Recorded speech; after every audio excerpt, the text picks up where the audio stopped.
போற்றி, எந்நாட்டவர்க்கும் இறைவா போற்றி, ஏகம்பத்துள் போற்றி, பாகம் பெண்ணுரு அன்னாய் போற்றி, காவாய் கனகத்திரளே போற்றி, போற்றி. திருச்சிற்றம்பலம். ஐயா சிவாய நமக்கு திருவடி கொண்டுங்க. சிவாய் நம்ம தொடங்கி அருள் செய்யுங்க ஐயா. சிவாய். சிற்றம்பலம்.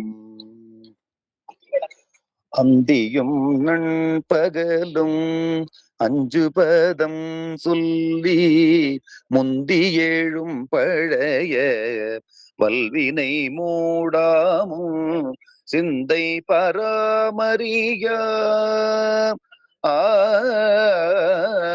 சிந்தை பராமரியா தென் திரு ஆரூர்புக்கு எந்தை பிரானாரை என்று கொள்கைதுவதே எந்தை பிரானாரை என்று கொள் எய்துவதே.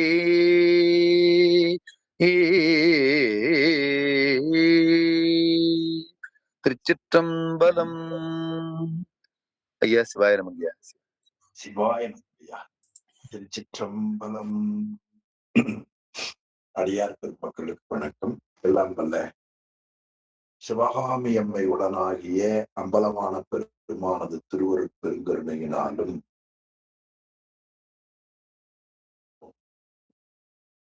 அருபான்மை நாயன்மார்களது குருவருடினாலும் மெய்கண்ட பேரூர் மணிவாசக அருட்பணி மன்றம் நடத்துகின்ற சதீஷ் இந்த கமலாமா வந்திருக்காங்க பாருங்க. அவங்க நம்பரை நோட் பண்ணி அவங்க கூட கரைங்க. அவங்க பாஷை பேசுங்கிற கரைன்னு சொல்றது இலங்கை பாஷை. அவங்கதான் அந்த வியாழக்கிழமை கன்னடா வகுப்பை இணைப்பு பண்றாங்க. நான் மறந்துடுவேன்னு உங்களுக்கு சொன்னேன். உங்களுடைய வகுப்புக்கெல்லாம் ரொம்ப மூல காரணமா பணிவிடையா இருப்பவர் ஆனந்தகுமாரகமா, நல்ல தொண்டர். நீங்க அவரோட நீங்க கரைங்க. ரொம்ப நல்ல தம்பி. மகிழ்ச்சி. ஐயா நன்றி ஐயா. நன்றி. ஒரு மணிவாசர் அருட்பணி. அவர் அமெரிக்காவில தான் இருக்காருமா. ஓ கருணாம்பிய அவரா? எந்த இடம் ஐயா? ஓகே நீங்க அப்புறமா பேசிக்க. ஓகே. நான் மறந்துடுவேன்னு தொடக்கத்திலேயே நினைவூட்டினேன். ஓகே நன்றி நன்றி. ரொம்ப சிறந்த என்ன மாதிரி நல்ல என்னை விட நல்ல பிள்ளை. திருச்சிற்றம்பலம். நம்ம ஆமான்னு மெய்யப்பனைய தலையற்ற இருப்பாங்க. திருச்சிற்றம்பலம். பேரூர் மணிவாசக அருட்பணி மன்றம் நடத்துகின்ற சைவ பாட வகுப்பிலே இணைந்து சித்தாந்த நூல்கள் சிலவற்றை சிந்திக்கக்கூடிய மிகப்பெரிய சிவபுண்ணியத்தை எல்லாம் வல்ல இறைவன் நமக்கு கருணையோடு வழங்கி இருக்கிறார். அதற்கு அருள் செய்த திருவருடையும் குருவருடையும் போற்றி கேட்டு சிவபுண்ணியம் பெறுகிற தொண்டர்களின் திருப்படிகளையும் சிறமேல் கொண்டு மனம் மொழி மெய்களாலே வணங்கி மகிழ்கிறேன். நாம் படிக்கின்ற நூல்களின் உரையாசிரியரும் சைவ பாட வகுப்பினுடைய நெறியாளருமான முதுபெரும் புலவர் முனைவர் செல்லியப்பனாரையா அவர்களின் திருவடிகளையும் சிறமேல் கொண்டு மனமொழி மெய்களாலே நாம் அனைவரும் வணங்கி மகிழ்வோம். நண்பர்களே, சைவ சித்தாந்தத்திலே தலை சிறந்த என்பது சிவஞான போதம். சிவஞான போதம் என்பது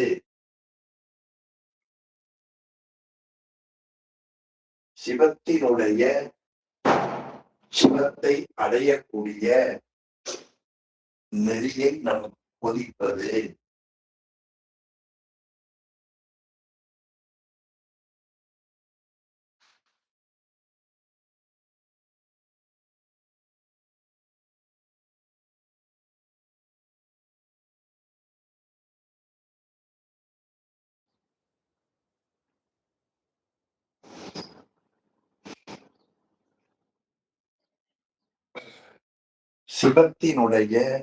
சிவத்தை அடையக்கூடிய நெறியை போதிப்பது சிவஞான போதம். என்று நாம் பார்க்கிறோம். அந்த நூலிலே நாம் இறைவன் குருவாக வந்து அருள் செய்கின்றான். அப்படி அருள் செய்கின்ற இறைவனை மெய்கண்டார் காட்டுகிறார். தம்முதல் தவத்தினில் குருவுமாய் வந்து ஐம்புல வேடரின் அயர்ந்தனை என உணர்த்த விட்டு அந்நியம் இன்மையின் அறங்கடல் செலுமே. இது பொருள் விளக்கறக்காக அந்த நூற்பாவை உரையாசிரியர் வழியாக நான் உங்களுக்கு கூறினேன். இந்த நூற்பா என்ன சொல்லுகிறது? உயிர்கள் ஞானத்தை உணரும் முறைமையை நமக்கு காட்டுகிறது. எவ்வளவு பெரிய இடம் தெரியுங்களா ஞானம்ங்கிறது? ஞானம்ங்கிறது என்ன என்று பலரும் பலவிதமா சிந்திப்பார்கள். ஆனால் தெய்வ சேக்கலார் பெருமான் என்ன சிந்திக்கிறார் என்று எண்ணி பார்த்தால், ஞானம் ஈசன்பால் அன்பே. ஞானம் என்பது குருநாதரிடத்திலே அன்பு வர வேண்டும். குருநாதராக வருபவர் யார்? இறைவன் தான் குருநாதராக வருகிறார். அந்த அன்பை பெறுவதற்கு அடிப்படை ஞானம். அந்த ஞானத்தை உணரும் முறையை குறித்தது. ஞானத்தை பெறுவதற்கு என்ன வழின்னு கேட்டார், முச்செய்தவத்தால் ஞானம் நிகழும் என்று ஒரு பிரிவை நமக்கு காட்டினார். இனி தனக்கு முதலாக இருக்கிற இறைவன்தான் உனக்கு குருவுமாக வருவான் என்று 2வது செய்தியை நமக்கு காட்டினார். 3வது பொருளை ஆன்மாக்கள் ஐயுணர்வுகளால் மயங்கி தம்மை உணரா. இந்த உயிர்கள் தாமே அறியக்கூடிய ஆற்றல் இன்றி உணர்த்த உணரும் தன்மையை உடையன. எனவே ஐம்பொறிகளால் மயங்கி தன் உண்மை நிலையை அந்த உயிரால் உணர முடியவில்லை. 4ஆம் கூறு, இந்த ஆன்மாக்கள் இந்திரியத்தின் வேறாக இந்த உயிர் உள்ளது என்று காணவே தன்னுடைய முதல்வனுடைய திருவடியை போய் சேரும். சீவாதத்தை அணையும். அணுதல் என்பது சேதல் என்று பொருள். வறுமையா காட்டினார். அதாவது நமக்கு அறிவு வழங்குவதற்காக ஐம்பொறிகள் துணை செய்கின்றன. கேட்பதற்கு காது, பார்ப்பதற்கு கண்ணு, உணர்வதற்கு தோல், நுகர்வதற்கு மூக்கு, சுவைப்பதற்கு நாக்கு. ஆனால் இதன் மூலமா தான் ஒரு பொருளை பார்க்கிறோம், உலக பொருளை அறிகிறோம். ஆனால் இவைகளுக்கு அறிவற்றன. இவைகளுக்கு அறிவு கிடையாது. இப்ப நாக்குக்கு அறிவு கிடையாதுன்னா, நாக்கு நீங்க பாலை வாயில ஊத்தினாலும் உள்ள தள்ளுது, பால் டாயில் ஊத்தினாலும் உள்ள தள்ளுது இல்ல. பால் நமக்கு தேவையானது, பால் டாயில் தேவையில்லாதது நாக்குக்கு தெரியாது. நாக்கு தெரியுமா?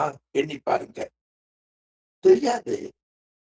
எனவே அவை அறிவற்றன, அவைகள் பொய்த்தன்மையுடையன. இந்த உலகப் பொருள்களை பார்க்கக்கூடிய அந்த ஐம்பொறிகளை கொண்டு நீ இறைவனை பார்க்க முடியாது.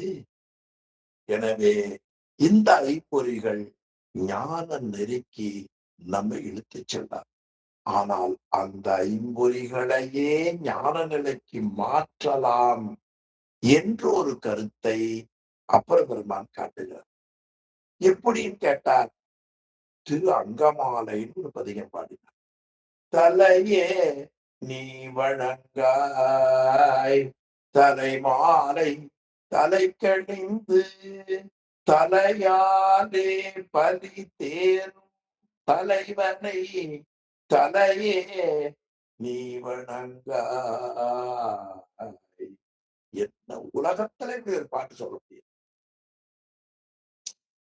இந்த உறுப்புகள் இறைவனை வணங்குவதற்கென்றே கொடுத்தான். வணங்க தலை வைத்து வார்களால் வாழ்த்த வைத்து இணங்கத்தன் சீரடியார் கூட்டத்தையும் இறைவன் வைத்தான். மகா கருணையால் என்று சொல்லுவார் மாணிக்க. சிந்தனை செய்ய மனம் அமைத்தேன், செப்ப நான் அமைத்தேன், கை தொழ அமைத்தேன் என்று கடலிட்டறிவார் சேரமான் பெருமாள் நாயனார் கூறுகிறார். ஆக இந்த கருவிகள் அறிவற்றன. ஆன்மாவோ உணர்த்த உணரும் தன்மையை உடையன. ஞானாசிரியர் உணர்த்திய வண்ணம் உணர்ந்த ஆன்மா ஐம்பொறிகளின் செயல்பாட்டிலே இருந்து அறிவால் நீங்கி அந்த ஐம்பொறிகளுக்கு வேறுபட்டு நிற்க உயிருக்கு பற்றிக்கோடாக இருக்கக்கூடிய இறைவனுடைய திருவடியை ஆன்மா சேரும். இதுதான் 4ஆம் கூறுல நாம் புரிந்து கொள்வதற்காக மெய்கண்டார் மேற்கொள்ளப்பட்ட பொருள். இத தலைப்பு. ஒரு மேடையில பேசுறாங்கன்னா இன்னைக்கு என்ன தலைப்புல கரைகிறாங்க? திருநாவுக்கரசர் அப்படின்னு கரைகிறாங்க. அது மாதிரி இந்த நூற்பாவில மேற்கொள்ளப்பட்ட பொருள் 4 செய்திகளை நாம் உள்ளத்துல பதிந்து கொள்ள வேண்டும். அப்ப அவர் என்ன சொல்றார்? ஐம்பொறிகளின் வேறாக ஆன்மா காணுகிற பொழுது இறைவன் திருவடியை சேர்ந்தார். ஏன் அப்படி சொல்றீங்கன்னா ரொம்ப அருமையான உதாரணத்தை மெய்கண்டார் காட்டினார். இந்த உலகம் என்பது கொஞ்ச காலம்தான் இருக்கும், நீ வாழ முடியும், உடம்பு முதலா. இப்போ ஒரு ஊஞ்சல நீங்க ஆடுகிறீர்கள், ஊஞ்சல கையில் கட்டி பலகையில தொங்குறீங்க. அப்படி ஆடுகிற பொழுது அந்த ஊஞ்சல் கட்டி இருக்கிற கையில் அழுகிற பொழுது உன்னை தாங்குபவர்கள் யார்? இது தியரி. பிராக்டிக்கல் வேணும்னா கையில் ஆகும்போது ஒரு கையை வெட்டி விட்டா தெரியும். இது பிராக்டிக்கல். அப்பொழுது தரைதான் உன்னை தாங்குகிறது. எனவே இதை போல இந்திரியங்களை வைத்துக் கொண்டு உலக விஷயங்களில நீ எல்லாவற்றையும் ஈடுபட்டு கொண்டிருக்கிறாய். இந்த இந்திரியங்களில இருந்து தொடர்பு நமக்கு இல்லை, அவை அறிவற்றனை என்று நீ வேறாக ஆகிற தன்மை உணர்கிற பொழுது கையற்றார் தலை தாங்குவதைப் போல நீ தானே இறைவனுடைய திருவடியை போய் சேருவாய் என்று ஒரு மேற்கோள் காட்டினார். சிவஞான போதத்திலேயும் சரி, திருமுறைகளிலேயும் சரி காட்டப்படுகிற மேற்கோள்கள் உலகத்தில் எங்கோ இருப்பதை காட்ட மாட்டார். நாம் அன்றாட வாழ்க்கையில பயன்படுத்தி கொண்டிருக்கிற பொருள்களை மேற்கோள் காட்டுகிற திறம் நம்முடைய தமிழ் ஞானிகளுக்கு உண்டு. உள்ளத்தை தூய்மை செய்ய வேண்டும். என்ன செய்யணும்னு பாருங்க. புறம் தூய்மை நீரால் அமையும், அகம் தூய்மை வாய்மையா காணப்படும். ஹேண்ட் வாஷ் பண்றனா இல்லையா? அது போல ஞான நூல்களை ஓதுவதால் உன்னுடைய உள்ளம் அழுக்கு கழுவப்படும்.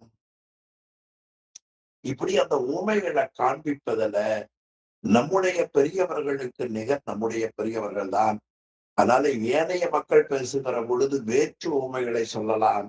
நாம் சித்தாந்தம் திருமுறைகளை படித்தவர்கள் இதுல வருகிற ஊமைகளை காட்டி பேசினால் அது மக்களிடத்துல போய் சேரும். அவர்கள் அதை சிந்திப்பார்கள். உருகையற்றார் தாய் தலையாம் என்று ஒரு தலைப்பு கொடுத்து நாட்டுல பேச வைக்கணும் பேச்சாளரை. அவருக்கு 5 வருஷம் படிக்கணும் இல்லையா என்று அருமையா காட்டினார். அது நம்முடைய அருகையில் ஒசலானேன் அதிகை விரக்தனானே என்று தோத்திரத்திலேயும் வருகிற தொடரை உரையாசிரியர் நமக்கு மேற்கோளாக காட்டியிருக்கிறார்.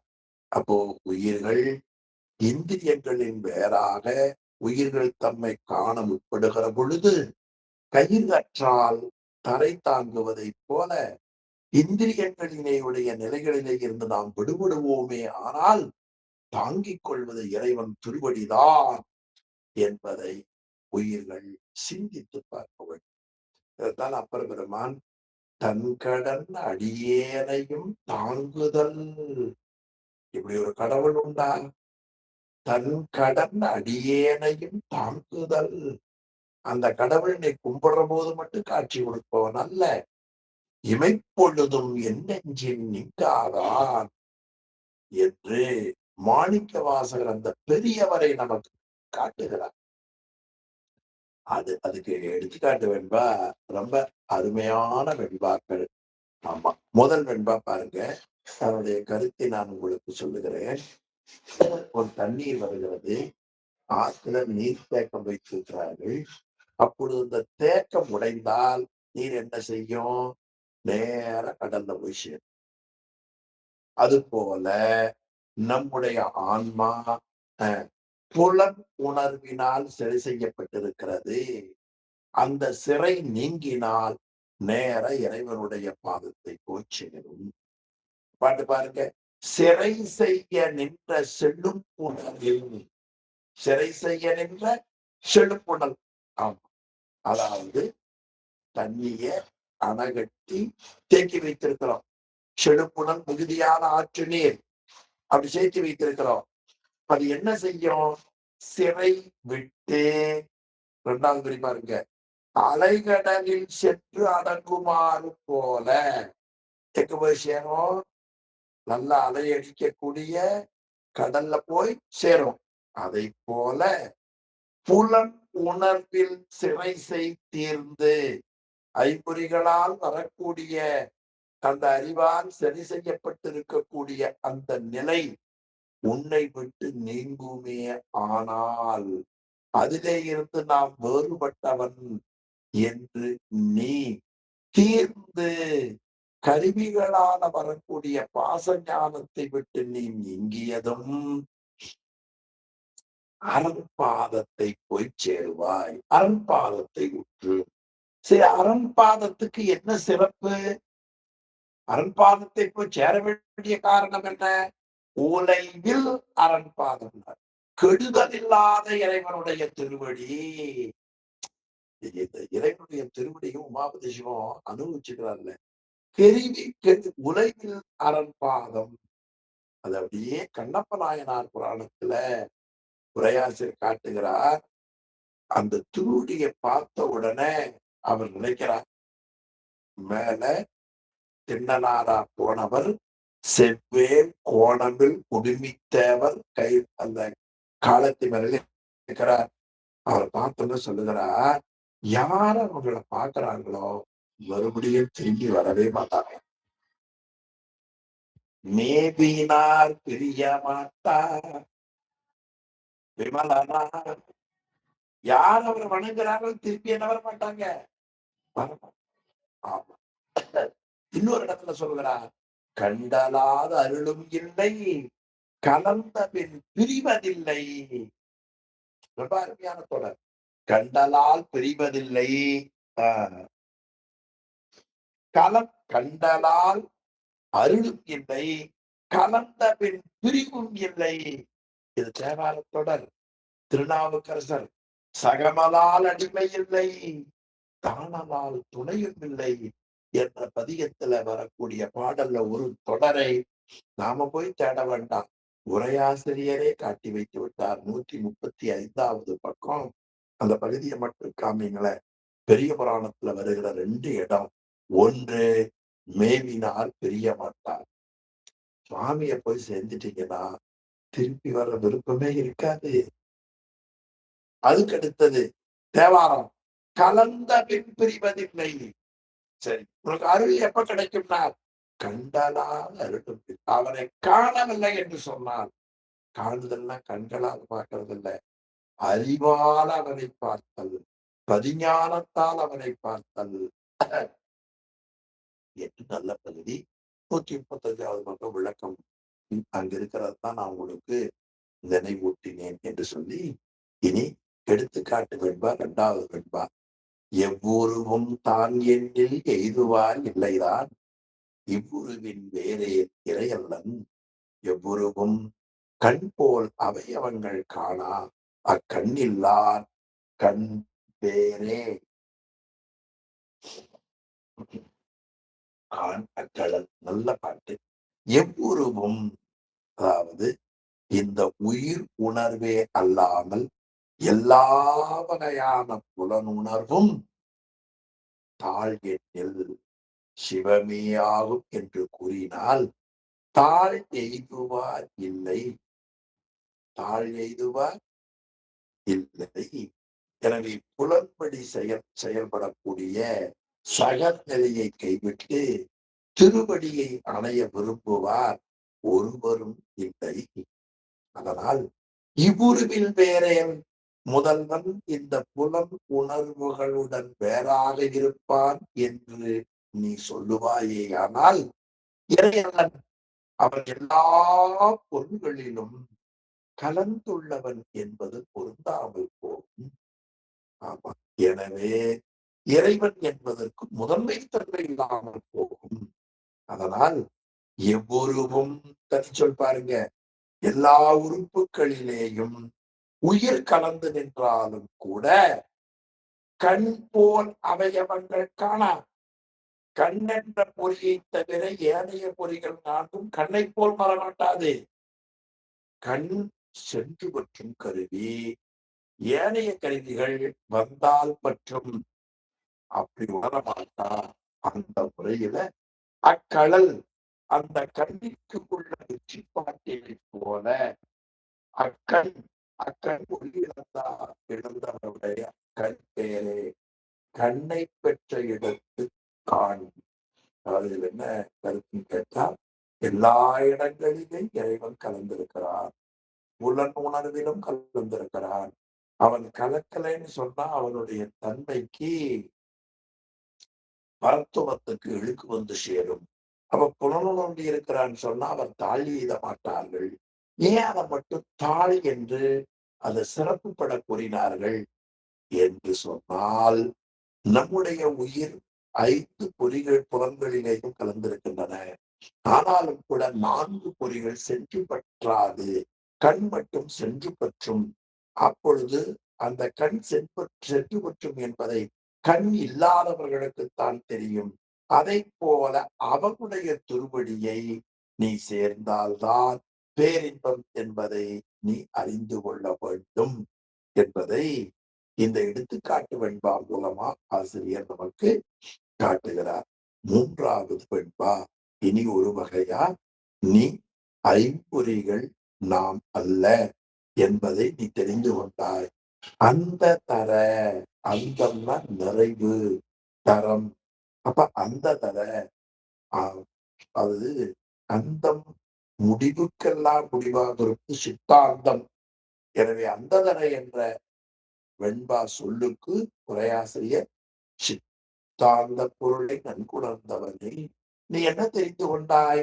ஐம்பொறியின் அல்லை எனும் ஐம்பொறிகளுக்கு வேறானவன் என்று உணர்த்தும் தகுதியுடையவன். அப்பொழுது அங்கு ஐம்பொறியை விட்டு, ஆமா, இதன் நூற்பாவில ஐம்புலன் அயர்த்தனை என்று கூற விட்டுன்னு வருது இல்லைங்களா? அந்த சொல்ல அப்படியே இங்க வெண்பாவில போட்டார் பாருங்க. அந்த ஐம்பொறிகளை விட்டு ஐம்பொறிகளால் ஆகக்கூடிய அந்த புலன் உணர்வுகளை நீங்கி நீ சேரக்கூடிய இடம் அணை சகலன், இறைவனுடைய திருவடியை அடையக்கூடிய சகலனாகிய ஆன்மா, சகல வர்க்கத்து ஆன்மா, ஐம்பொறியின் நீங்கார், இறைவனுடைய திருவடியை விட்டு நீங்கி மீண்டும் புலம்பலுக்கு செல்ல மாட்டார். ஐம்பொறியின் நீங்கார், மீண்டும் புலம்புகிறவன் செல்ல மாட்டார். எப்படின்னா, நீர்ப்பாசி போல ஒரு குளம் இருக்கிறது, குளத்துல நீர்ல அந்த மேல பாசி படர்ந்திருக்கிறது. கல்லறிகிற பொழுது அந்த நீர்ப்பாசி நீங்கும், ஏனைய நேரத்துல பறந்திருக்கும். அதை போல இறைவன் திருவடியை சார்ந்த பொழுது நீங்கிய பாசங்கள் சமயம் பார்த்து வாசனாமலமாக வந்து பற்றும். அப்பொழுது நீ இறைவனை உன்னை விட்டு நீங்காமல் இருக்கிறவன் நீ நினைவாயேயானால், இறைவனை நீ சிந்திப்பாயேயானால் மலவாசனை உன்னை விட்டு நீங்கும். எனவே இறைவனுடைய திருவடியை நாம் சேர வேண்டும் என்று 8ஆம் நூற்பாவில ஆசிரியர் காட்டுகிறார். ரொம்ப அருமையான பகுதி.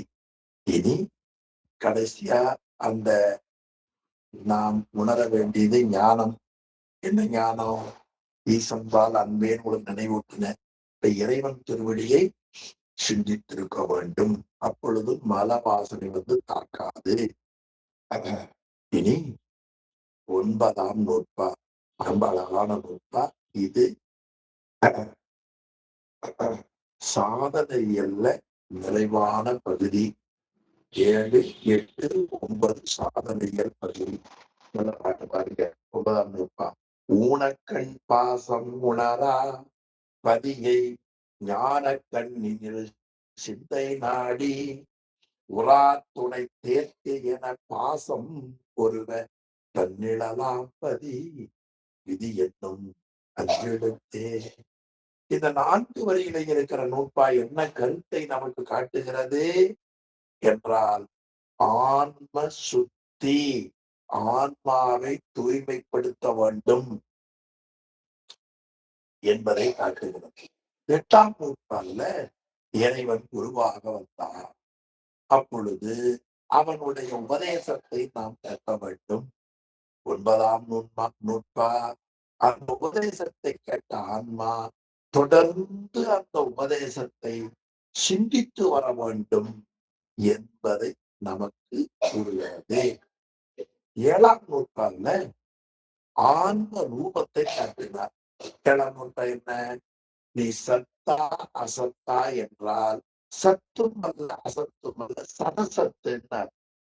8ஆம் நூற்றாண்டுல ஆன்ம தரிசனம், அதை தொடர்ந்து ஆன்ம சுத்தி இதை காட்டினார். தத்துவ முறையில ஆன்ம சுத்தியும் சிவ தரிசனமும் ஒரே நேரத்துல நிகழும்.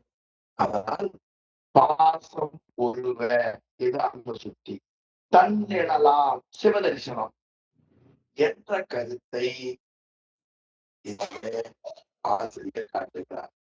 இப்ப நாம பாட்டினுடைய பொடிப்புரைக்கு போவோம்.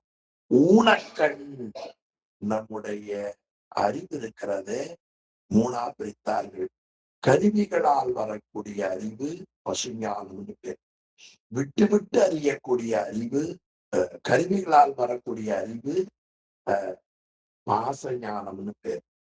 விட்டு விட்டு அறியக்கூடிய அறிவு பசுஞானம்னு பேர். ஒரே மாதிரியாக மாறாமல் அறிவதற்கு பதியறிவு பேர். இப்ப இங்க காட்டினார் ஊனக்கண், குறையுடைய பசுஞானம். ஒரே மாதிரி அறியாது, மாறி மாறி அறியும், விட்டு விட்டு அறியும் இல்லையா?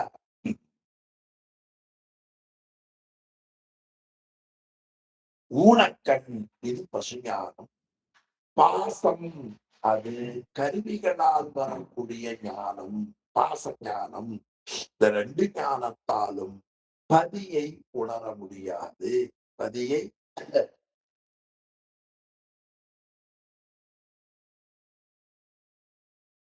உணர முடியாது. அப்பொழுது எப்படி உணரலாம்? ஞான கண்ணினில் அவனுடைய ஞானம் என்று சொல்லக்கூடிய பதிஞானத்தை கண்ணாக கொண்டு சிந்தை நாடி உன்னுடைய அறிவுக்குள்ளே நீ ஆராய்ந்து அறிவாயாக. நாடி என்று சொல்றோம், நல்ல சொல்லுங்க. ஆராய்ந்து அறிதல். இத சிறப்பு பாயிரத்துல அருந்துயர் குரம்பையின் ஆன்மா நாடி அந்த சொல் மீண்டும் இங்க வருவது பாருங்க. சிந்தை நாடி அப்படி நீ ஆராய்ந்து அறிய வேண்டும். நம்முடைய உள்ள எப்படி போகிறது? உலா துணை தேர்த்து. ஆமா, உலகில் இருக்கக்கூடிய இவைகள் எல்லாம், பாச அறிவெல்லாம் பறந்து பறந்து பறந்து விரைவாக நிலையில்லாத பொருள்களை போய் பற்றுகின்றன. அது பறந்து வேகமாக போகின்றன. புறா என்பது பறந்து, துணை என்பது விரைவு என்று பொருள். 3 சொல்லினா கிடையாது, 2 சொல்லினா. எச்சரிக்கையா பாருங்க. புறா துணை, துணை கிடையாது, துணை. அது விரைவு என்ற பொருள். கடலும் துணைவும் விரைவின் பொருள் என்று தொல்காப்பிய மேற்கோளையும் பிரயாசிரிய பெருமகனா நமக்கு கொடுத்திருக்கிறார். பறந்து விரைந்து நம்முடைய புலன்வழியாக அறிவு செல்லுகின்றன. அங்கே போனால் தேர்த்து என, அது தேர், அது பொய்த்தேர் பேர், பேய்த்தேர் பேர். அதாவது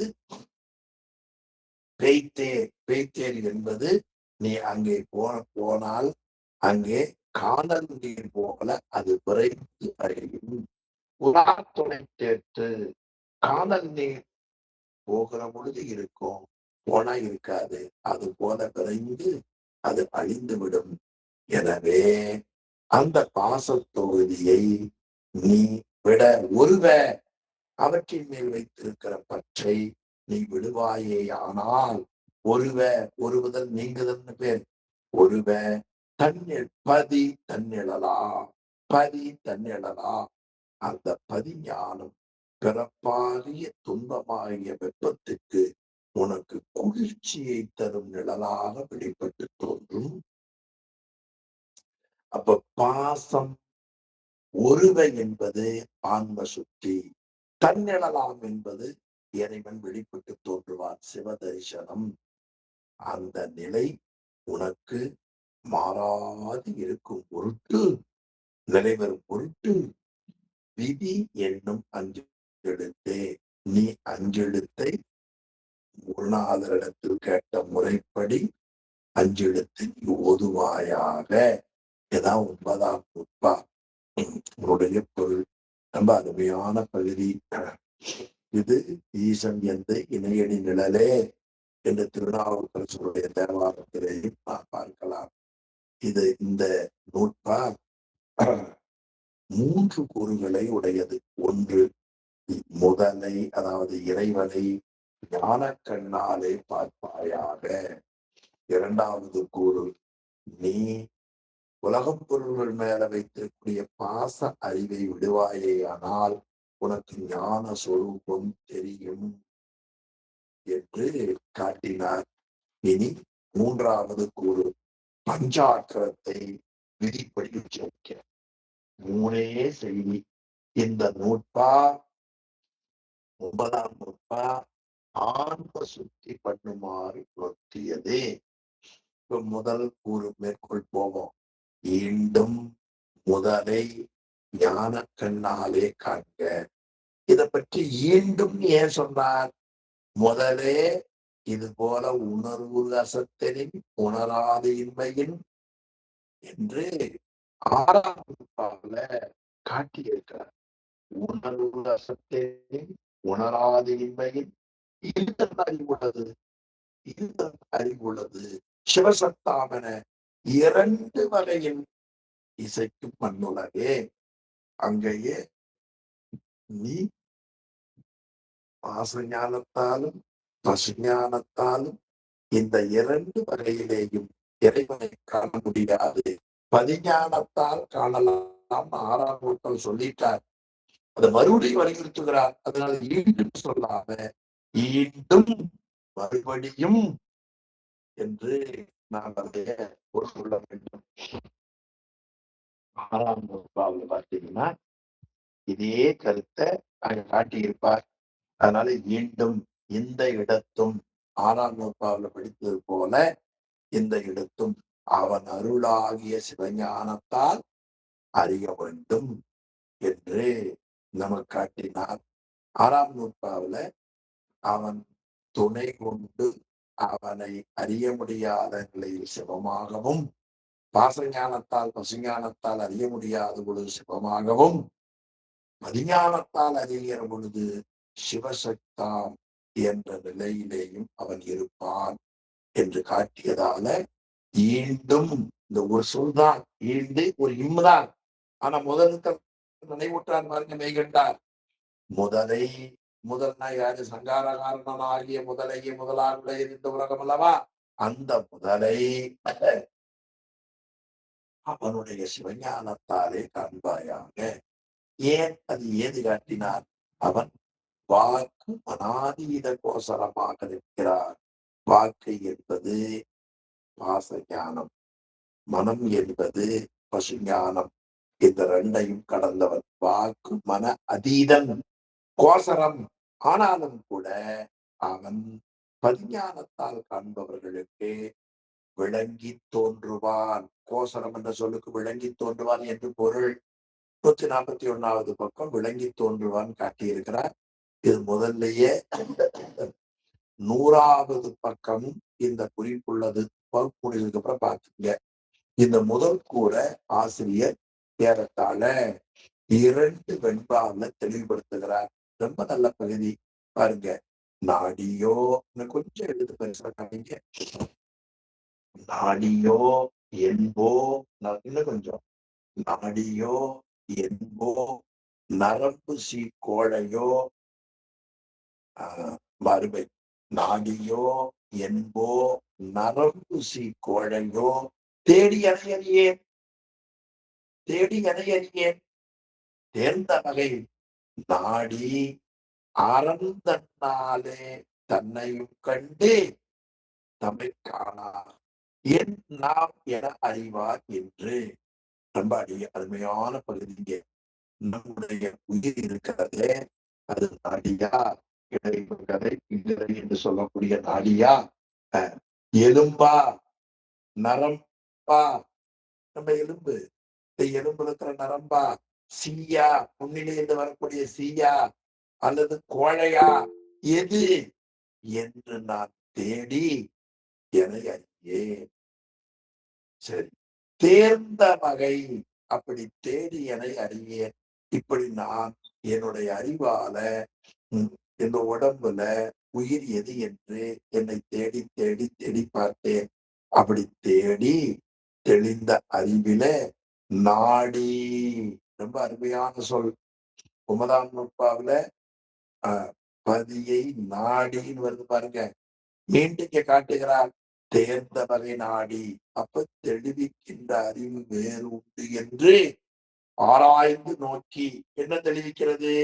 இது இடகலை, இது பின்கலை, இது எலும்பு, இது நரம்பு, இது இது கோழை, இதிலே இருந்து நாம் வேறுபட்டோம் என்று ஆராய்ந்து நோக்கி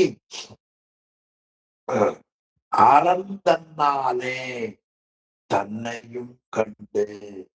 அறந்தன்னாலே இப்படி இறைவனுடைய அறிவால, பதி அறிவால நீ ஆராய்ந்து தன்னையும் கண்டு பதியாகிய முதல்வனை கண்டு, அவனுடைய அறிவால அவனை கண்டு பதியாகிய முதல்வனை கண்டு கண்டு தமைக்கானார் அந்த பதியிலே அடங்கி இருக்கக்கூடிய ஆன்மாவை காண்பர். அந்த முறையில் பதியில அடங்கி இருக்கிற தம்மையும் காண்பார்கள். அந்த தம்மையும் காணாதவர்கள், காண முடியாதவர்கள் இன்று நாம் என் என அறிவார். இந்த உச்சி காலத்துல எந்த உயர்வை உடையவர் என்று அறிய வந்தார்கள். அவர்கள் அறிய முடியாது. அப்போ அறிய முடியாது என்று சொல்வதற்கு காரணம் என்ன? நீ பதிஞானத்தால் காணாமல் பசுஞானத்தால் பாசஞானத்தால் காண்பேயானால் நீ காண முடியாது. அப்ப எதனுடைய அறிவால காணணும்? அறந்தன்னாலே பதிஞானத்தால் அறந்தன்னையும் கண்டே அந்த அரணுக்குள்ள அடங்கி இருக்கக்கூடிய ஆன்மாவை காணலாம். காணலாம். அப்படி காண முடியாதவர்கள் முத்தி நிலையில எப்படி இருப்போம் நாம் என்று அறிய முடியுமா? இயலாது என்பதை 54வது தேர்ந்தவரை நம்ம நல்லா சொல்லுங்க. அது நமக்கு போக்கிப்பவருடைய நினைவு வருகிறது. தேரும் வகை நாம உயிர் ஆராயும் வகையாக உபதேசம் செய்தார். தேரும் வகை திருவாசல தேரும் வகை நீ தேய்க்கும் நீ தீமை நன்மை முழுதும் நீ என்று கருதுகிறார்கள். தேரும் வகையாவது தேர்ச்சி பெறக்கூடிய அறிவு ரொம்ப முக்கியம். தேர்ந்த வகை கீழே போங்க. அந்த குறிப்பு ரொம்ப நல்ல குறிப்பு. தேர்ந்த வகை வகையாவது தேர்ச்சி அறிவு. தேர்ச்சி அதுக்கு மேலே இருக்குது. நம்ம கூடுதலா போயிட்டீங்க. அந்த வகைங்க கொஞ்சம் ஞாபகம் வச்சு. ஆமா, அதுக்கு கீழ்பத்தியில பாருங்க. வகையில இருக்கு பாருங்க. 1 2 3 4வது வரை கீழே வகை 1 2 3 4வது வரையில வகை. வகை தேர்ச்சி அறிவு. தேர்ந்த அறிவு. இந்த நூற்பாடு ரொம்ப முக்கியமான இடம் அது. அதான் நாடி, தேர்ந்த வகை நாடி, தேர்ச்சி அறிவை கொண்டு இனி பாச ஞானத்தால் அறிய முடியாது, பசு ஞானத்தால் அறிய முடியாது என்று தேர்ந்த வகையில அறந்தன்னாலே அவனுடைய பரிதானத்தால அவனை கண்டு தம்மை காண வேண்டும். அதை காணாதவர் இன்று நாம் என் அறிவார். அப்படி காண முடியாது முத்தி காலத்துடைய எப்படி அறிவார்கள்? அறிய வந்தவர்கள் அல்ல என்று இந்த வெண்பாவை காட்டினார். நம்முடைய உயிர் உடம்புல எது எது என்று ஒன்னொன்னா பாடி வருவதை சிவஞான போத 54வது பாடல்ல நாடியோ என்போ நரம்புசி கோழையோ அதோ நிறுத்திட்டார். இது ரொம்ப விரிவா பட்டினத்தார் காட்டினார். திருவிடைமருதூர் மும்மழை கோவையில பட்டினத்தார் காட்டிய பாடல உரையாசர் காட்டியிருக்கிறார். மேவிய உண்மைய தொகையோ அம்மயிர் பாவிய தோலின் பரப்போ என்று தொடங்கி தெரியாது இன்னது யார் என்று அறியேன் என்னை எங்கு தேடினும் யாதினும் காணேன். இந்த கருத்தை அப்படி விரிச்சு பாடி இருக்கிறார் பட்டினத்தார். நேரம் இருக்கிற பொழுது அந்த பகுதியை கொஞ்சம் நீங்க சிந்தித்து பாருங்க. இப்படி உடம்புல ஒவ்வொன்னா பார்த்து வந்தீங்கன்னா அந்த ஆராய்ச்சியால் அறிந்தால் நாம காண முடியாது. நீ அறந்தன்னாலே இறைவனுடைய அருளால் இறைவனையும் இறைவனை விட்டு நீங்காத உயிரையும் அறியக்கூடியவர்களே உயர்ந்தோர். அதான் ரொம்ப முக்கியம். 143வது பக்கம் பாருங்க, மேற்பகுதி 143வது பக்கம்.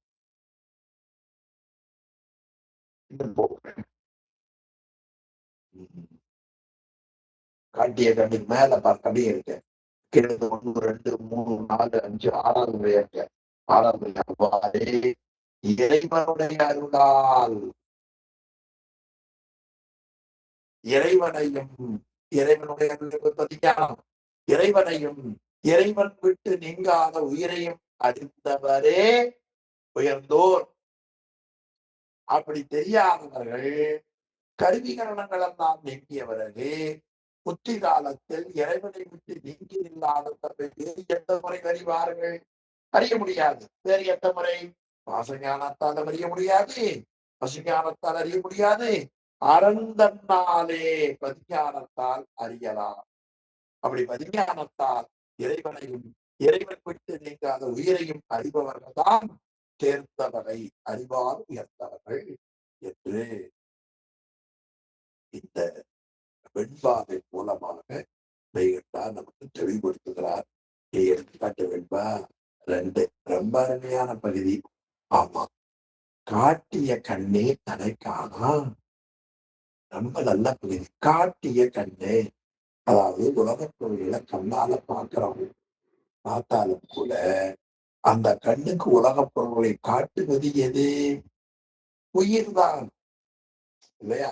கொஞ்சம் பெருசுபடுத்துங்க, கொஞ்சம் சிறுசுபடுத்துங்க, இன்னும் 2 பேர் வீடியோ ஆன் பண்ணி வாங்க, வீடியோ மியூட் பண்ணுங்க, இதெல்லாம் சொல்றோம் இல்லையா? எனவே உயிரால் காட்ட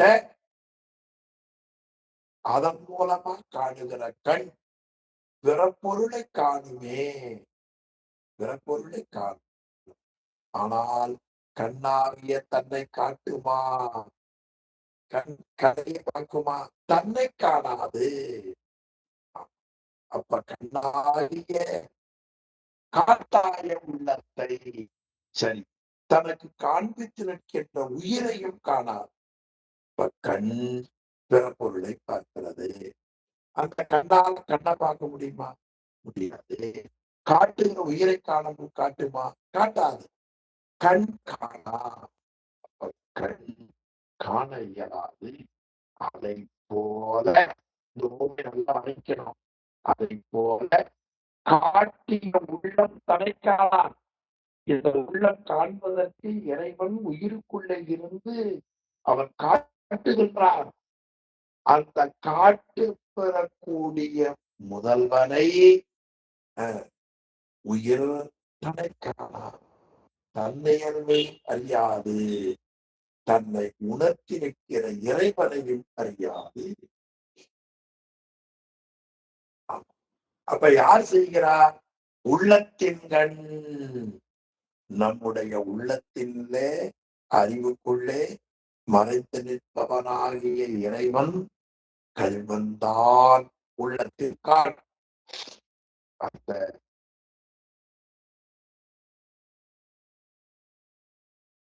கல்வந்தான் அவனுடைய அறிவால், உன் அறிவுக்குள்ளே அவன் அறிவால் நாம்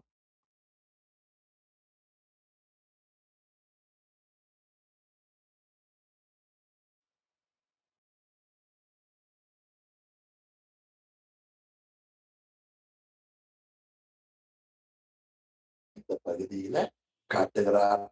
அப்ப அவன் அறிவாலே காண வேண்டும். மேற்கொள்ளப்பட்ட பொருள் என்ன? ஞான கண்ணாலே பா. அதற்கு மேற்கோள் காட்டிக் கொண்டிருக்கிறார். இறைவன் கல்வன். ஏன் அவர் கல்வன் சொன்னார்? கண்ணுக்கு உயிர் மறைந்து நின்று காட்டுவதால் அது தன்னையும் உயிரையும் அறிய மாட்டாது. அதுபோல கண் பார்க்கணும்னா உயிர் மறைந்து இருக்கிறது, ஆனால் தன்னையும் உயிரையும் கண் காணாது. அதுபோல முதல்வன் இதுவரை மறைந்து நின்றே உணர்த்தினான். அப்பொழுது உயிர் தன்னையும் முதல்வனையும் அறிய மாட்டாதாயிற்று என்று மெய்கண்டார் இந்த வெண்பா மூலமாக நமக்கு தெளிவுபடுத்துகிறார். இனி இரண்டாம் கூறு ரொம்ப நல்ல பகுதி. வண்ணபேதமாயுள்ள அசத்து என்று காண, அதாவது அசத்தாயுள்ள வண்ணபேதங்கள். இனினா இதுவரைக்கும் நீ தெரிந்து கொண்ட இல்லையா? இனி நீ தெரிந்து கொள்ள வேண்டியது வண்ணபேதங்களாயுள்ள அசத்து. இவையெல்லாம் வண்ணபேதங்கள், இது நிலையல்லாதன, இவையெல்லாம் அழியக்கூடியன. அசத்துனை தான் பொருள். நிலையில்லாதன, அழியக்கூடிய அசத்து. சத்து நிலையுடையன, அழியாதது என்று காண உலகாணிப்பது ஞான சொரூபம் என்று உணரப்பாற்று என்று காட்டினார். அது ரொம்ப அருமையான மேற்கோள். அந்த மேற்கோளுக்கு ஏது காட்டினார்? இனி அசத்தாயுள்ள பிரபஞ்சத்தை அசத்து என்று காண உலகாக நிற்பது ஞான சுரூபம். ஆக அசத்தாயுள்ள பிரபஞ்சத்தை, இந்த இரண்டாம் கூறுல அசத்தாயுள்ள பிரபஞ்சத்தை அசத்து என்று காண உலகாக நிற்பது ஞான சுரூபம் என்று இந்த இரண்டாம் கூறுல 2 மேற்கோள் காண்பித்தார். அப்பொழுது எனக்கு ஏது சொன்னார்? வேற்றியல்பாகிய வண்ணவேதங்களை வேற்றியல்பு என்று கண்டு நீ அதை கழித்தால் மீதம் இருப்பது ஞான சொரூபம். அதுக்கு ஒரு அருமையா மேற்கோள் காட்டினார். ஒரு படிகை இருக்கிறது, அந்த படிகைக்கு பக்கத்துல பலவிதமான வண்ணங்களை காட்டுகிறீர்கள். அப்பொழுது படிகைகள் தன்னிறத்தை விட்டு படிகை இந்த பக்கத்துல காட்டிய பொருளை காட்டும். அதை நீங்கினால் படிகத்தினுடைய சுரூபம் தெரியும் என்று அருமையா காட்டுகிறார். எனவே அசத்தாக இருப்பது எடுத்துக்காட்டு வைப்பார். நெற்குணனாய், நிர்மலனாய், நித்தியானந்தனாய், தத்பரமாய் நின்ற தனிமுதல்வன். நம்ம சுவாமியை எப்படி காட்டுறாரு பாருங்க இல்லையா? நெற்குணனாய், அசுத்த பிரபஞ்சம் என்பது முக்குண வடிவமாக இருப்பது. அது அதற்கு அறியலாம். அப்படி இந்த உலகத்தில் தோன்றியிருக்கிற அசுத்தமாய் இருந்து தோன்றியிருக்கிற பிரபஞ்சத்தை போல முக்குண வடிவப்பட்டு அளவிட்டு அறியக்கூடியவன் அல்லன். நிற்குணன். குணன் அல்ல, நிற்குணன். நிற்குணன். அடுத்து நின்மலன். நின்மலன். இந்த முக்குணங்களை கடந்த கலப்பு உலகம் போல மல கர்ம காரிய வடிவமாக இருப்பது இந்த உலகம்.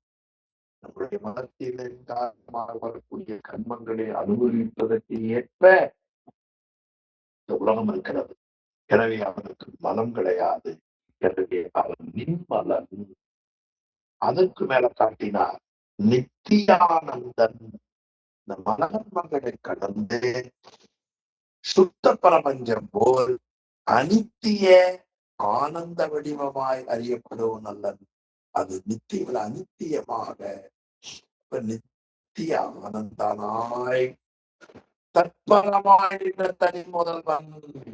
ஆமா, இந்த மூன்று பொருள்கள் குணம், மலம், ஆனந்தம், இந்த மூன்று பொருளோடு கூடி உணரப்படுகிற உயிர் பொருளாமல் அந்த உயிருக்கு மேல் அப்பாற்பட்டு நின்றவன். அதனால அவனுக்கு என்ன பேரு? தற்பரம் என்று பொருள். ரொம்ப நல்ல பகுதி. இந்த தற்பரம் என்ற பகுதியை முன்னமே ஆசிரியர் காட்டியிருக்கிறார். ஆமா, இறைவன் தற்பரம், இறைவன் தற்பரம் என்பதை கொஞ்சம் அந்த பகுதியை மட்டும் காமிப்போம். பக்கம் 59 பாருங்க. படைத்திருந்தா காமிங்க சதீஷ், அது பயனுடையதா இருக்கும். நினைவுக்கு பேஜ் நம்பர் 59, 16வது பாட்டு. அன்று அன்று என நின்று அனைத்தும் விட்டு அன்றெழுத்தாய் நின்ற ஒன்று உளது, அதுவே நீ அனைத்தும் நின்று என்று தர்ப்பணம் போல் காட்டலால் சார் மாயை எல்லை தற்பரம் அல்லை. பார்த்தீங்களா? நீ மாயையும் ஆக மாட்டாய், இறைவனும் ஆக மாட்டாய், நீ தனி. இது 3ஆம் நூற்றாண்டுல ஆன்ம விளக்கம் கூறுகிற பகுதியில அதே இடம் தான் நடக்க. தற்பரம் சொல்ல மட்டும் போதும். தற்பரம் தன் பரம், தனக்கு மேலான பரம். தன் பரம், தனக்கு மேலான பரம். அப்ப இந்த முதல்லயே காட்டி இருக்கிறார். அது அப்படியே இங்க வந்தீங்கன்னா தற்பரமாய் பாருங்க. நீ ஆன்மாவை பற்றி சொல்லுகிற பொழுது நீ அசத்தாகிய பிரபஞ்சமாய் அசத்து பொருளும் இல்ல, தற்பரம் இல்லைங்களா? அதே சொல்லிட்ட காட்டுறார். பார்த்தீங்களா? 140 தற்பரம். எனவே அந்த ஆன்மா விட்டு இறைவன் தற்பரமாய் என்ற தனி புதல்வன். தன் பலம் தற்பரம். ஞாபகம் வச்சுக்கங்க. இது அந்த பகுதியில பார்த்தோமே, அங்க தன் பரம்னு உரையாசிரியர் எழுதியிருக்கிறார். அதே ஒன்றுதான் இங்க தற்பரம் தற்பரம். எனவே நிற்குணனாய், நின்மலனாய், நித்தியானந்தனாய், தற்பரமாய் நின்ற முதல்வன். அந்த சொல்ல அங்கேயும் காட்டினார். தற்பரமாய் நின்ற தனி முதல்வன் என்று முதல் பகுதியில, அதாவது உயிர் எது, இலது என்றலின் ஆன்மா உளது என்று காட்டிய பகுதியிலேயும் இந்த தற்பரம் சொல் வந்திருக்கிறது என்பதை சிறியன் உங்களுக்கு நினைவூட்டினேன். இறைவன் தனக்கு மேலான பொருள். அதனால அவனுக்கு என்னென்ன பேரு? தற்பரம் என்று பொருள்.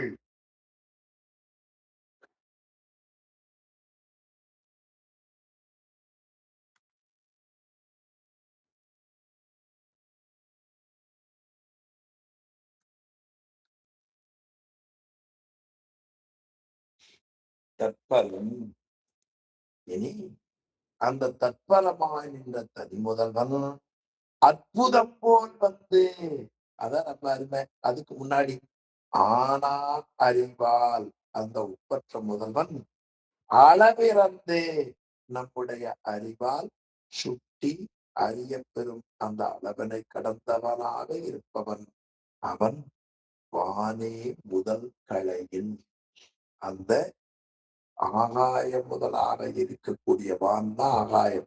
ஆகாயம் முதலாக இருக்கக்கூடிய அந்த அசத்து பொருள்களை அசத்து என்று நாம் கண்டு நீங்கிய பொழுது, அசத்து என்று நாம் கண்டு நீங்கிய பொழுது அவன் அற்புதம் போல் வந்து,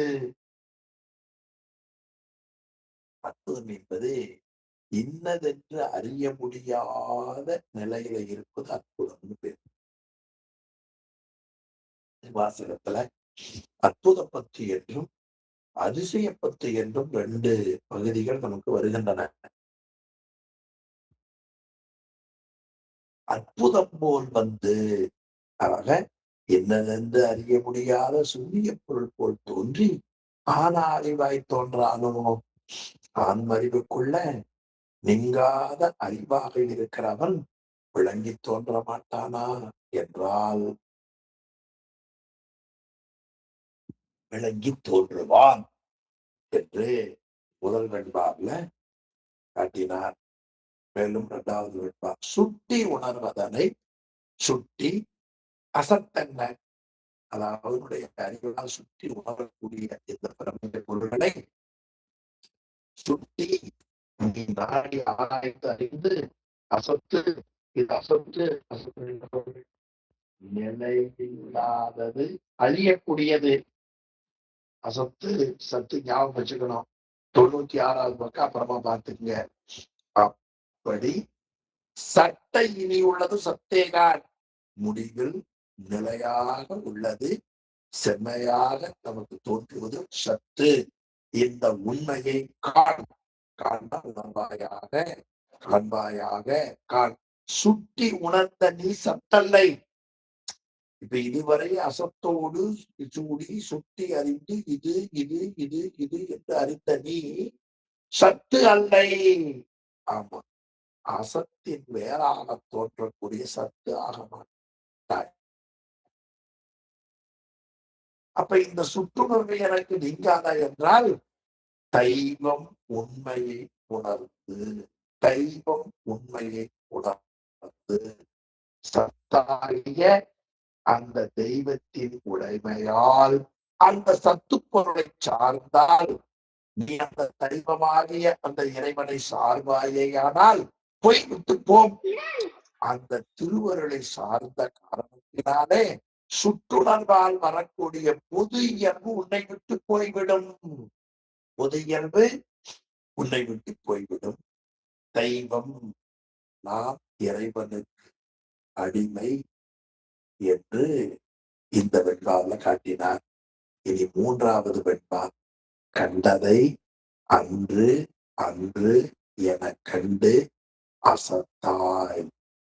உன்னுடைய அறிவால சுற்றுணர்வால அறிந்த இந்த பிரபஞ்ச பொருட்கள் இது சத்தன்று சத்தன்று என்று ஒவ்வொன்றாக ஆராய்ந்து அசத்து அசத்து அசத்து நிலையில்லாதன அறியக்கூடியன என்று அதை விட்டு நீங்கி, அதை விட்டு, இதை விட்டு அருமையாக சொல்லுங்க.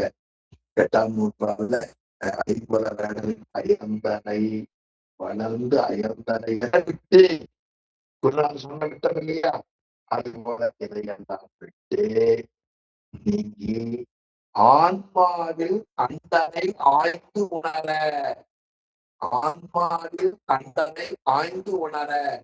அப்படி இது இது இதெல்லாம் அழியக்கூடியது என்று அறிந்த ஆன்மாவுக்குள்ள அறிவின்கள் சுற்றுணர்வின்றி, உன்னுடைய அறிவுக்குள்ள சுற்றுணர்வு இல்லாமல் சுற்றி அறியக்கூடிய அறிவு நீங்கிய பிறகு அவதறிவால் அறிந்த பொழுது நின்ற உணர்வதை ஆய்ந்து உணர, அதாவது அவனை நாம் என்று சிவோகம் பாவனை செய்வாயேயானால் உத்தமனில் அந்த பாவனையின் கண் விலகி தோன்றுமா.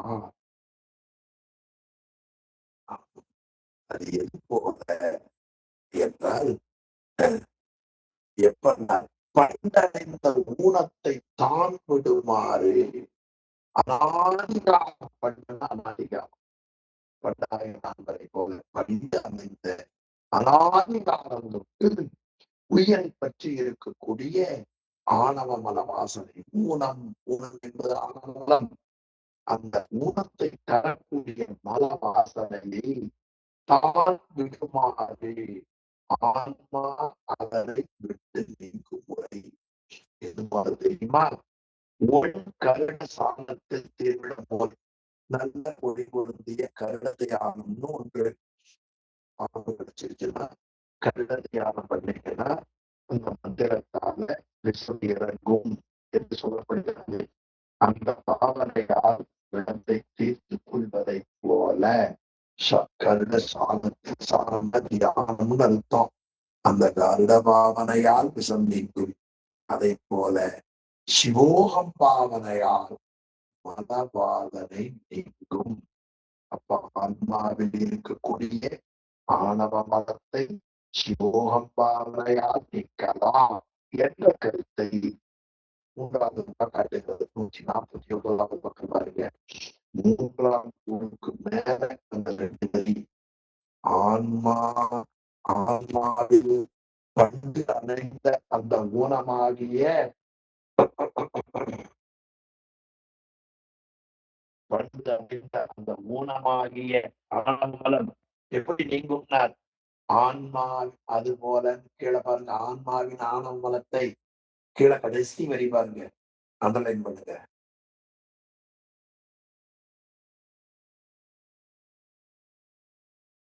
ஆன்மாவின் ஆனமலத்தை சிவோகம் பாவனையால் நீக்கலாம். சிவோகம் பாவனை என்பது என்ன? சிவம் நம்முடைய அகத்திலே விளங்கி தோன்றுகிறது.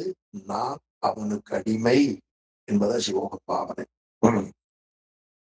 அந்த எண்ணம் மாறாமல் இருப்பதற்கு இவ்விடத்து ஸ்ரீவஞ்சாக்கிரத்தை விதிப்படி உச்சரிக்க என்று நூற்பால் கூறுகிறது.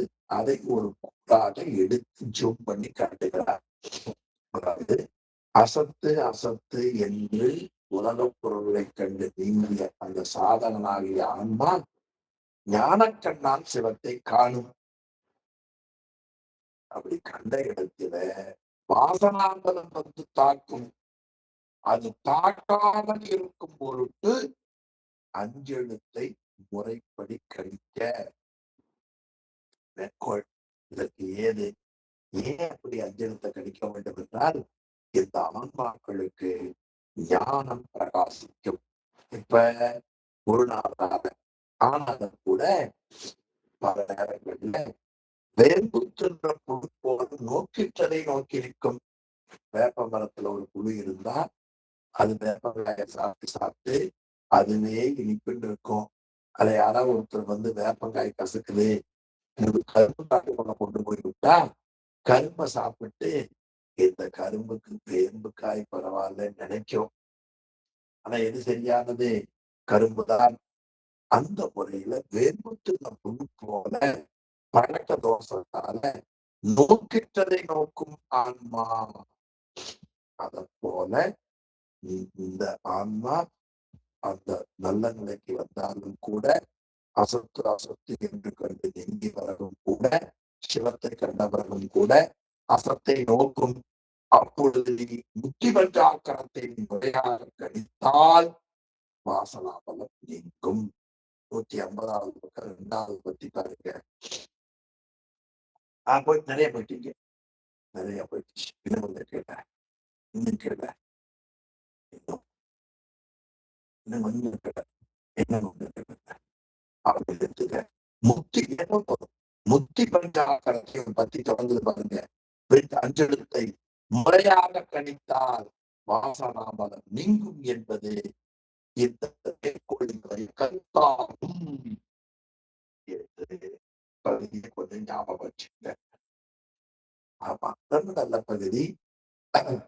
அப்பொழுது கீழே வாங்க. அதே கீழ்பத்தியில வாசனாமலம் நீங்குவதற்கே இன்னும் கீழே கடைசி பகுதி. போதும், இன்னும் கொஞ்சம். வாசனாமலம் நீங்குவதற்கே முத்தி பஞ்சாக்கரத்தை முறையாக கணிக்க வேண்டும். இதற்கு எடுத்துக்காட்டு வெண்பா நமக்கு நான் வெண்பா என்று கருத்து 3 வெண்பாவில் காட்டுகிறார். பாருங்க. 1 அஞ்செழுத்தால் உள்ளம் அறம்புடம்பை கண்டு அதனை அஞ்செழுத்தால் அர்ச்சித்து இதயத்தில் அஞ்செழுத்தால் குண்டலியில் செய்து ஓமம் கோதண்டம் சாதிக்கு அந்தானாம் சேடனாம் உள்ளம் அறம்புடம்பை ஆன்மா சிவத்துக்கு அடிமை. அப்படி அடிமையாகக்கூடிய முறையை நீ எதனாலே காண வேண்டும்? அஞ்செழுத்தால் கண்டு. ஆக திருவைந்தெழுத்தை உச்சரிக்கக்கூடிய அந்த முறையை விதிப்படி ஆராய்ந்து கண்டு அந்த இறைவனை அதனை இதயத்தில் அஞ்செழுத்தால் அச்சிட்டு அந்த இறைவனை உள்ளத்தாமரையில எழுந்தருளச் செய்து அவன் அஞ்செழுத்தால் அவனுடைய திருமேனி அமைய பெற்றிருக்கிறது என்று உள்ள சிவோகம்பாவனை செய்து 8 வகையான மலர்களை கொண்டு நீ வழிபட்டு குண்டலியில் ஓமம் செய்து, அதாவது உந்தித்தானத்துல வரக்கூடிய கனலை எழுப்பி வேள்வி செய்து இந்த விந்துத்தானத்திலே இருந்த அமிர்தமாகிய நெய்யை கீழே இருந்து இடநாடி சுடுமுனை நாடி ஆகிய சக்தி தொடுகையை கொண்டு கோதண்டம் சாணிக்கில் புருவனிடந்து தியானித்தால் அங்கு அண்டனாம். அந்த தியானத்தால் முதல்வன் தோன்றுவார். அப்போ தோன்றுவார். அப்படி தோன்றுகின்ற முதல்வனிடத்திலே சேடனார் தியானிப்பவன் முதல்வனுக்கு அடிமையாகி விடுவார்.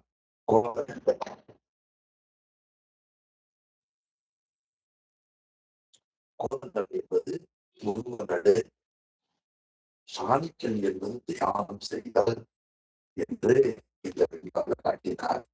இனி 2வது வெண்பா இறைவன் மறைந்திருப்பார். மறைந்திருக்கக்கூடிய அந்த இறைவனை நீ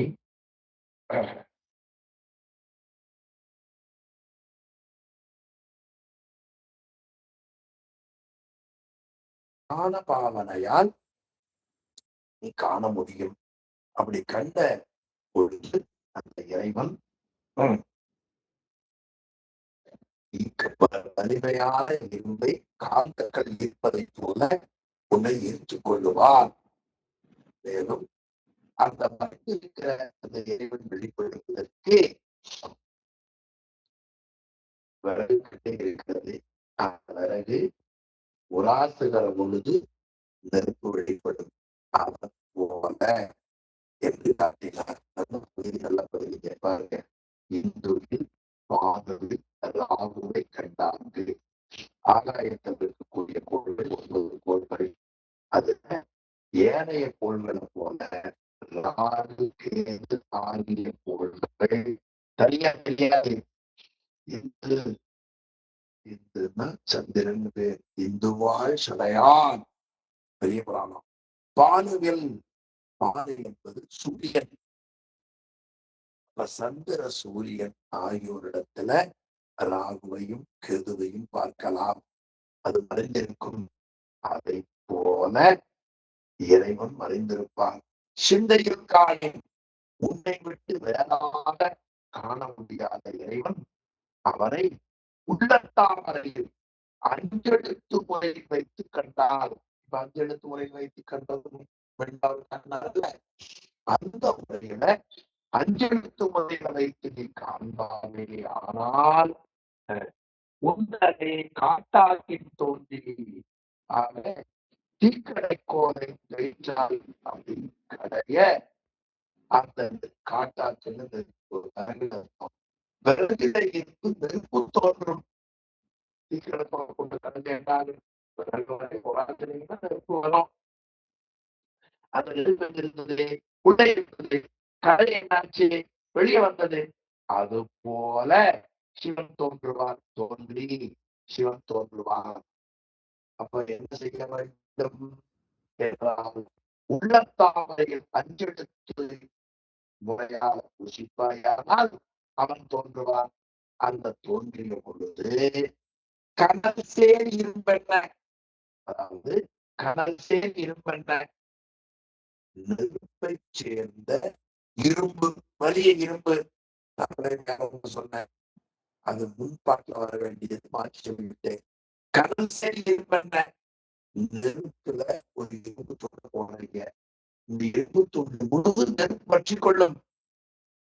அதுபோல நீ இறைவனிடத்தை தோன்றி இறைவனை பார்த்தால் இறைவனுடைய ஞாபகத்துக்குள்ளே அடங்கி விடுவார். இரும்பு எரிபொருள் அடங்கிடுச்சே, நெருப்பு முழுவதும் பற்றி கொண்டதில்ல, அதுபோல ஆன்மா முழுவதும் இறைவனுக்கு பாவார். எனவே கடல் சேர் இரும்பென்ன, அப்போ நெருப்பை சார்ந்த இரும்பு நெருப்புமயமாதலை போல தோன்றிய இறைவனை நீ அஞ்செடுத்தால் உள்ளத்துக்குள்ள வழிபட்ட பொழுது தோன்றிய இறைவனுக்கு நீ அடிமை ஆகுவாய். தான் ஆள் ஆம், தான் ஆள் ஆம், நீ அண்டனுக்கு அடிமையாகி விடுவாய். இதே கருத்தை 3ஆம் கூறுல ஆசிரியர் 2வது நூற்பாவில ஆசிரியர் அருமையா காட்டுகிறார். பக்கம் 55 வந்தீங்கன்னா தெரியும். நாம் ஆள் ஆம், அது நீங்க அப்புறமா பார்த்துக்குங்க. ஆம், எனவே ஒரு அஞ்செழுத்து, அதனால் திருவைந்தெழுத்தின் முறைப்படி ஒருவாயாக. அப்ப இறைவனுடைய திருவடியையே சேர்வதற்கு அஞ்செழுத்தை ஒருவாயாக. அதனால் இதற்காகவும் அஞ்செழுத்தை கழிக்க வேண்டும். நல்லா சொல்லுங்க. ஓது அஞ்செழுத்தினார் 3வது வெண்பா. மண் முதல் நாளம் மலர் வித்தை கலாரூபம் எண்ணிய ஈசர் சுதாசிவமும் நன்னில் கலை உருவாம் நாதமா சக்கியதன் கண்ணா நிறையதிலா அச்சிவன் தான் நேர். சிவபெருமான நம்முடைய தத்துவங்கள் 36, ஆன்மது துறை 24, வித்தியாத துறை 7, சிவதத்துவம் 5. இந்த 36 தத்துவங்களையும் தாமரையாக கொண்டு அதன் மேல் சிவன் இருப்பதாக புசிக்க வேண்டும். அது மண் முதலா சொல்லக்கூடிய ஆன்மதத்துவம் 24. அந்த 24ம் தாமரையினுடைய கீழே இருக்கிற தண்டு போல, அது 8 விரல் அளவு. அதுக்கு மேல இருக்கிற இதழ். வித்தியாதத்துவ 7ம் சிவதத்துவ 5ல சுத்தகத்தைய 7ஓட சேர்த்து 8. 8 தாமரை. அதற்கு மேல ஈசர் மகேஸ்வரனும் சதாசிவனும் அந்த மேல இருக்கிற 2 தத்துவங்களும் 64 கோசர வடிவமா, தாமரைக்கு மேல இருக்கக்கூடிய அந்த கோசர வடிவமா, சக்தி அந்த கோசரத்துக்கு இருக்கிற போட்டாகும். அதற்கு மேல நாதம் சிவதத்துவமாகவும் வழிபடுவாயே. ஆனால் அந்த சிவனுடைய தோற்றம் நமக்கு கிடைக்கும். அவருடைய திருமேனி நமக்கு நிலையா நேர், சிவன் தாழ் நேர். அந்த முறையில் அந்த இறைவனுடைய திருமேனியை அஞ்செழுத்தால் வெளிவிடுவாயாக. 24 தத்துவம் தண்டு தாமர தண்டு. பிறகு வித்தியாதத்துவ 7ம் சுத்தகத்தின் 8 தாமரை. அதுக்கு மேல இருக்கக்கூடிய மகேஸ்வரன் சதாசிவமும் 64 கோஷம். அதுக்கு மேல போட்டி சக்தித்துவம், அது மேல சிவம்.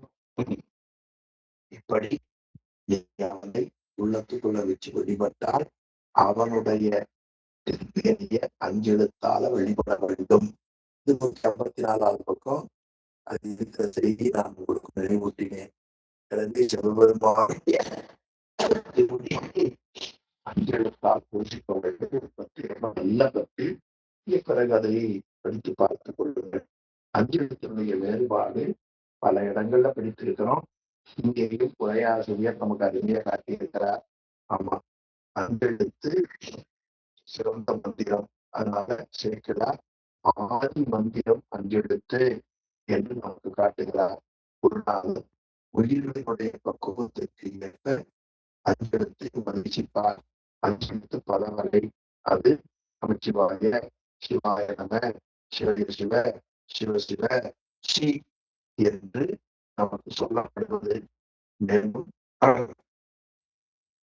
5 எழுத்தின் வரைய 7 வரை கணக்கு செய்கின்ற ஒரு குறிப்பையும் பிரயாசர் 155வது பக்கம் நமக்கு காட்டியிருக்கிறார். அது ரொம்ப குறிப்பான பகுதி. அஞ்செழுத்துக்களை பற்றி நூல்களை படிக்கலாம். அமைந்த பாடல்களை தொத்திரமாக சொல்லலாம்.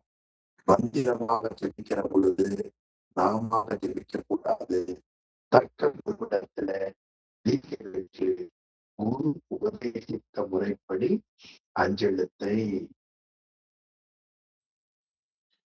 அஞ்செழுத்து மந்திரத்தை செழிக்க வேண்டும். ரொம்ப இன்றியமையாவது ஒன்று என்று உள்முகமாக நாம் சிந்திக்க வேண்டும் என்று காட்டினார். இந்த 9ஆம் நூற்பாவோட சாதனையியல் நிறைவுற்றது.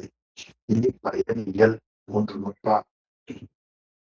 பயனியல் அதாவது 7ஆம் நூற்பாவில் சாதிக்கும் அதிகாரி உயிர் என்று தெளிவுபடுத்தினார் மிகுந்த சிவம். 8ஆம் நூற்பாவில் அந்த அதிகாரி அந்த சாதனை செய்யக்கூடிய ஆன்மா சாதனத்தால் நீ அதை சாதனையை செய்வாயானால் உலகப்பற்று நீங்கும். பதிஞான அறிவும் கிடைக்கும். இதை இறைவனை குருவாக உணர்த்துவார். உலகப்பற்று நீக்கமும் பதிஞான அறிவும் சாதனை செய்வதால் நீங்கும் என்று இறைவனை குருவாக வந்தார். அப்பொழுது 9ஆம் நூற்பாவில் பாசத்தை விட்டு இறைவன் திருவடியை போய் அடைய வேண்டும். இது சாதிக்கும் முறையை கூறினார். அப்ப சாதனத்தால் சாதிக்கின்ற பொழுது கிடைப்பது பயன். அப்படி 7, 8, 9, 3 நூற்பாக்கள் கூறிய முறையில சாதிக்கிற பொழுது பாசத்தை விட்டு இறைவன் திருப்தியை அடையக்கூடிய பயன் உண்டாகும். அந்த பயன் பகுதியை 3 நூற்பாக்களில ஆசிரியர் காட்டுகிறார். 10ஆம் நூற்பா, 11ஆம் நூற்பா, 12ஆம் நூற்பா. 10ஆம் நூற்பா அருமையான பகுதி. அவனே தானியாகி அண்டனி ஏகனாய் இறைவனை நிற்க மனமாகி தன்னோடு வந்தில்லை என்று. ரொம்ப எளிமையான பாட்டு. இந்த நூற்பா எந்த கருத்தை வலியுறுத்துகிறது? பாசச்சயம் பண்ணுமாறு உணர்த்துதல். பாசச்சயம் பாச நீக்கத்தை பண்ண வேண்டும் என்பதை நமக்கு காட்டுகிறது. அந்த பாசம் என்ன என்பதை பாட்டை படிக்க போறோம். அந்த நூற்பாவினுடைய கருத்தா அந்த முதலிய கருத்தா ஆசிரியர் காட்டுகிறார். 9ஆம் நூற்பாவில சிந்தித்தல் என்கிற தன்மையை காட்டினார். மேலும் சிந்தித்து தெளிய வேண்டும். அந்த முறையில் 10ஆம் நூற்பாவில சிந்தித்து தெளிவதை பற்றி நமக்கு காட்டுகிறார் என்று காட்டினார். அப்ப ஆன்ம சுத்தி என்பது 9ஆம் நூற்பாவில சொல்லப்பட்டது. இப்ப ஆன்ம சுத்தியாவது பாச நீக்கம். இப்ப 10ஆம் நூற்பாவில பாச நீக்கத்தை காட்டுகிறார். 11ஆம் நூற்பாவில சிவப்பெயரை காட்டுகிறார். இப்ப பாச நீக்கம் பகுதியை சொல்லுவது 10ஆம் நூற்பா.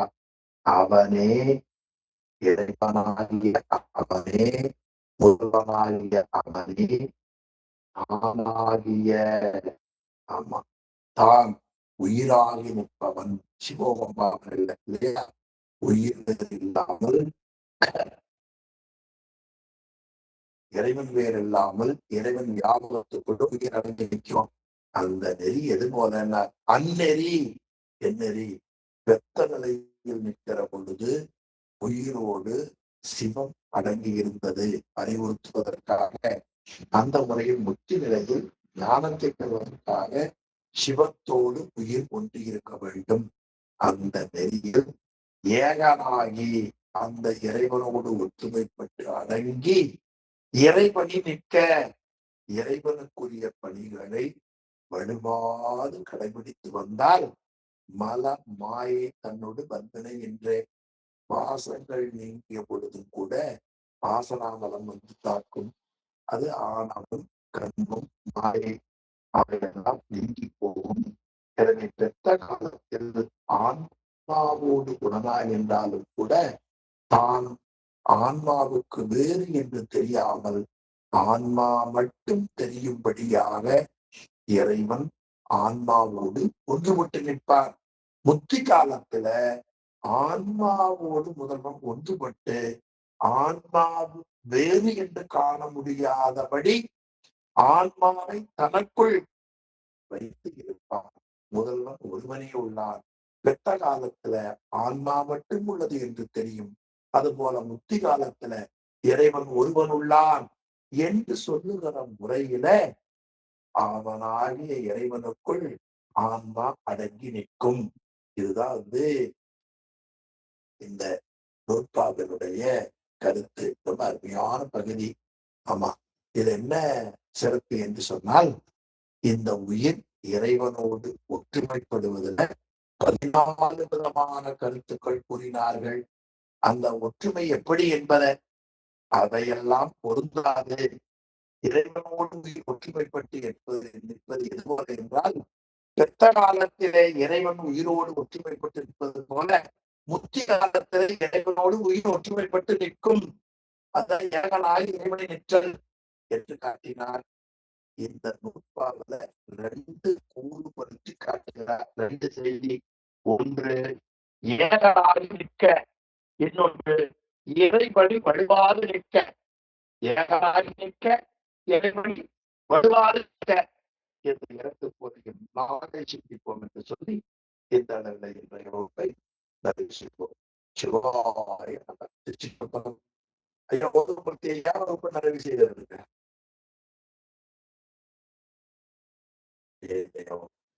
சரி, பாடிப்போம். மாமரை முனிவர் வாழ்க மரகத. பாமதி புலவர் போற்றும் பட்டிநாயகனார் வாழ்க. காமரு வெள்ளி மல்ருள் கண்ணுதல் நடனம் வாழ்க. கோமனு நீதி வாழ்க. குவலயம் முழுதும் வாழ்க வாழ்க. திருச்சிற்றம்பலம்.